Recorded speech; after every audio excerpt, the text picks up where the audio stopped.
Hello everyone, I hope you are doing well. So आज से 15 साल पहले जब भारत ने पहली बार इंडिजिनसली न्यूक्लियर पावर सबमरीन को लॉन्च किया था और इसके जस्ट 7 साल के बाद में यानी 2016 के टाइम में जब आईएनएस अरिहंत बनकर जब तैयार हो चुका था और उसे कमीशन किया गया इंडियन नेवी में, तब से लेकर अब तक आईएनएस अरिहंत, जिसे हम इन शॉर्ट S2 कहते हैं, क्यों कहते हैं आगे हम बात करेंगे। इसके बाद में आईएनएस अरिघाट, जिसको लेकर सी ट्रायल्स हो चुकी है लेकिन कमीशन फिलहाल भी किया नहीं गया है। और अब इसके बाद में जो थर्ड न्यूक्लियर पावर्ड सबमरीन है, जिसे इन शॉर्ट आप S4 कहते हैं, ये भी इनकी सैटेलाइट इमेज यहाँ पर फिलहाल स्पॉट की गई है। आप यहाँ पर इस इमेज में देख सकते हैं, ये बेसिकली विशाखापट्टनम का कोस्टल रीजन है, जहां पर ये बेसिकली इमेजेस जो आप देख पा रहे होंगे, ये जो इमेज है ये S4 न्यूक्लियर पावर सबमरीन की है। और इसके रिगार्डिंग जो आर्टिकल्स है ना, आप यहाँ पर देख सकते हैं, इंडियन डिफेंस रिसर्च विंग का बेसिकली आर्टिकल्स यहाँ पर आप देख पाएंगे कि India S4 nuclear submarine supported in satellite images showcasing it's launch tubes. यानी इसके रिगार्डिंग और भी आप वेरियस आर्टिकल्स आप यहाँ भी देख पाएंगे। इंडियाज थर्ड न्यूक्लियर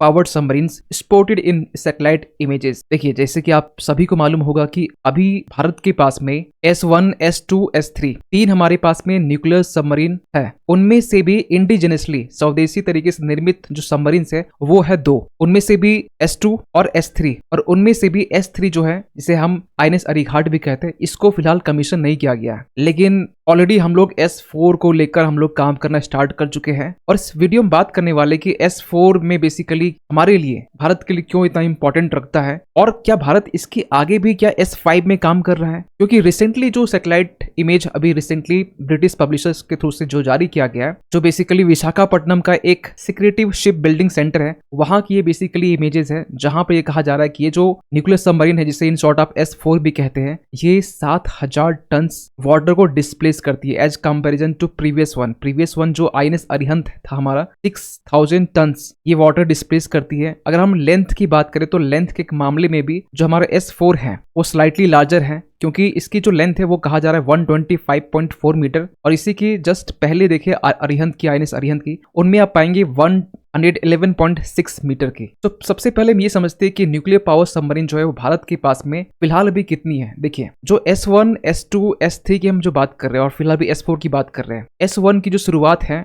वो 1987 के टाइम में हो चुकी थी। हमारे पास में 1987 के टाइम में ना ऐसी टेक्नोलॉजी थी और ना ही उस वक्त हमारे पास में कोई न्यूक्लियर सबमरीन था। लेकिन हमने रसिया से 4 साल के लिए लीज में लिया, 1987 से लेकर 1991 तक में। इसके बाद भारत को यह नीड हुआ कि हमारे पास में खुद की अपनी न्यूक्लियर सबमरीन होनी चाहिए। तो जब हमने परचेज किया, लीज में लिया, वो बेसिकली था एक न्यूक्लियर पावर्ड अटैक सबमरीन था, जिसकी रेंज बिल्कुल छोटी रेंज टॉर्पीडोज या छोटे छोटे मिसाइल्स होते हैं, उसको यहां से लॉन्च किया जा सकता था। इसमें से आईएनएस चक्रा जो है, आईएनएस चक्रा जो है ना, ये 1, 2, 3 वेरिएंट इसके आ चुके हैं। आप यहाँ पे इस इमेज ऊपर वाले में देख सकते हैं। लेकिन वही दूसरी तरफ हम जाएंगे तो न्यूक्लियर पावर्ड बैलिस्टिक सबमरीन, जिसे आप शॉर्ट में SSBN कहते हैं, आप यहाँ BN कर लेना। फॉर एग्जाम्पल, हमारे पास में आईएनएस अरिहंत है जो स्वदेशी तरीके से जिसका निर्माण किया गया है। इसके अलावा आईएनएस अरिघाट है, जिसको लेकर पिछले साल यहाँ पर खबरें निकल के आए थे कि इसके सी ट्रायल्स ऑलरेडी हो चुकी है, अब बहुत जल्द इसे कमीशन कर दिया जाएगा। और अगर हम आईएनएस अरिहंत की बात करें, जिसे आप इन शॉर्ट S2 कहते हैं, आईएनएस जो चक्रा है उसे हम S1, आईएनएस अरिहंत को S2 कहते हैं, आईएनएस अरिघाट को S3 कहते हैं। तो आईएनएस अरिहंत जो है वो 2009 के टाइम में लॉन्च किया गया था और 16 के टाइम में इसे कमीशन किया गया। और ये इंडिया का सबसे पहला इंडिजिनस न्यूक्लियर सबमरीन है। SSBN मतलब ही हुआ न्यूक्लियर पावर्ड बैलिस्टिक सबमरीन। और इसकी एक खासियत ये थी, ये 12 कीलर 15 आपको बताना चाहते हैं, जिसे हम इन शॉर्ट K-15 कहते हैं या फिर सागरिका, ये 12 ऐसे K-15 मिसाइल्स को कैरी कर सकता है, जिसकी जो रेंज है वो 750 किलोमीटर से लेकर 1500 किलोमीटर तक की इसकी रेंज मानी जाती है। और हमने पहली बार 2017 के टाइम में हमने सर्वाइवल न्यूक्लियर ट्राइड को डेवलप कर लिया था। इसका मतलब क्या हुआ? मतलब ये हुआ कि अब हम लोग एयर से, लैंड से, सी से, कहीं से भी हम लोग न्यूक्लियर अटैक कर सकते हैं। इसे इन शॉर्ट कहते हैं ट्राइड। 2017 के बाद से ये हमने डेवलप कर लिया था। वही दूसरी तरफ आईएनएस अरिघाट की बात करें, जिसे हम S3 भी कहते हैं, ये हमारा second indigenous nuclear powered ballistic submarine है। बैलिस्टिक जब हम यूज करते हैं, इसका मतलब ये हुआ कि ये एक कॉन्टिनेंट या एक देश से दूसरे देश में इसे हम अटैक कर सकते हैं। एक रेंज, पर्टिकुलर रेंज होती है, तो इसकी भी सेम कैपेसिटी थी कैरी करने की। ऐसे 12 की 15 सागरिका जो मिसाइल से वो कैरी कर सकता था। इसकी रेंज समथिंग 750 से लेकर 1500 किलोमीटर तक मानी जाती है। और इसको ले कहा जाता है सी ट्रायल्स इनकी तो हो चुकी है, लेकिन फिलहाल भी कमीशन कमीशन नहीं किया गया है। तो सबसे बड़ा एक शॉर्ट कमिंग्स हमें ये देखने को मिलता है कि आईएनएस अरिहंत की बात करें या फिर आईएनएस अरिघाट की बात करें, दोनों की जो रेंज है K-15 मिसाइल्स को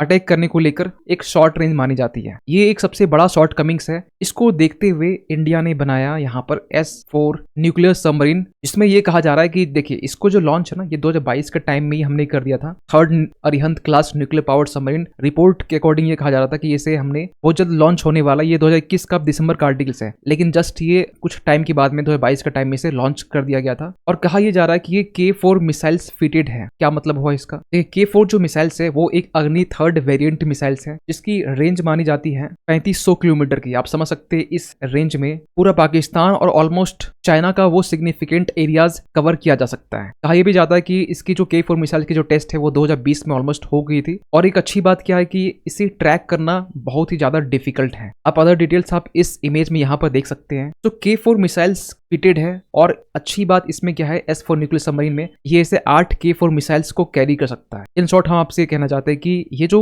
S-4 न्यूक्लियर सबमरीन मिसाइल्स हैं, ये एक साथ में 8 ऐसे K-4 मिसाइल्स को अटैक कर सकता है एनिमी कंट्रीज के ऊपर में, जिसका फायदा ये होगा कि इस S-4 submarine missiles nuclear submarine missiles के थ्रू से पूरा पाकिस्तान प्लस चाइना का वो पोर्शन जहां पर 94% पॉपुलेशन रहती है, और खासकर हमारा वो पोर्शन जहां पर चाइना की जो बेसिकली सिग्निफिकेंट एरियाज है वहां भी हम लोग टारगेट कर सकते हैं। तो इससे होगा क्या? इससे होगा ये कि इंडिया की जो क्रेडिबल न्यूक्लियर डेटरेंस है ये बूस्ट होगी, क्योंकि हमारे पास में ऑलरेडी आईएनएस अरिहंत है, हमारे पास में ऑलरेडी आईएनएस अरिघाट भी आ चुका है, कमीशन करना बाकी है। क्योंकि जब भी दुश्मन अगर अटैक करता है तो एक के ऊपर अगर अटैक करता है तो दूसरा हमारे पास में जो सबमरीन होगा न्यूक्लियर सबमरीन, इसके जरिए हम लोग रिटेलिएट कर सकते हैं, इसके जरिए हम लोग एक डेटरेंस क्रिएट कर सकते हैं। और इसीलिए एक बात जो कंफर्म होती है कि इसके जरिए हम लोग सेकेंड स्ट्राइक कैपेबिलिटी हम लोग और भी ज्यादा डेवलप कर सकते हैं। सेकेंड स्ट्राइक कैपेबिलिटी मतलब क्या हुआ कि अगर हमारे न्यूक्लियर सबमरीन्स में अगर कोई अटैक करता है दुश्मन देश, तो हमारे पास में दूसरी मिसाइल्स होंगी, दूसरे सबमरीन मिसाइल्स होंगी जिनके थ्रू से हम लोग रिटेलिएट कर सकते हैं। ये होता है डेटरेंस क्रिएट करना। और ये देखिए हमारे पास में ट्राइड आ जाना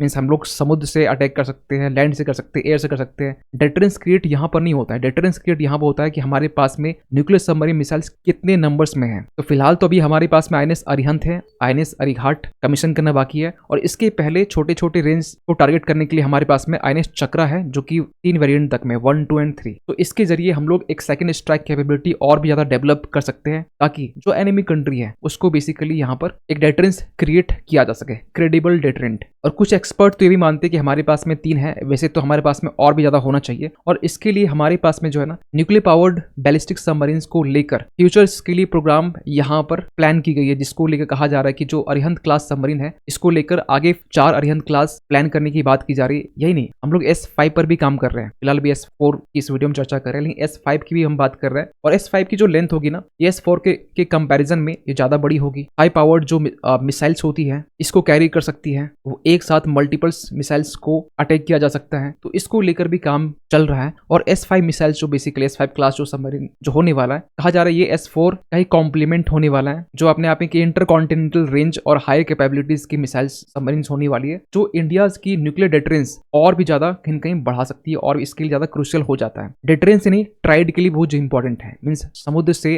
अटैक करना ये भी इंपॉर्टेंट हो जाता है, क्योंकि अगर सी से हम लोग अटैक करते हैं तो एक तो सी से पहले बाहर निकलना, उसके बाद में पैराबोलिक पाथ में जाकर टारगेट को हिट करना, ये भी इंपॉर्टेंट हो जाता है। और कहा यह जा रहा है कि should be developed and commission as soon as possible. Means S-5 में भी हम लोग काम कर रहे हैं। इसके अलावा जो आगे वेरिएंट है उस पर भी हम लोग आगे काम कर, S-5 फ्यूचर मिसाइल सबमरीन है, इसको लेकर भी हम लोग आगे काम कर रहे हैं, ताकि चाइना और पाकिस्तान जैसे देशों के लिए एक क्रेडिबल न्यूक्लियर डेटरेंस क्रिएट किया जा सके। जो आज से ना लगभग 30-35 साल पहले देखे तो हमारे पास में तो टेक्नोलॉजी कुछ नहीं थी, हमारे पास में सबमरीन भी नहीं थे।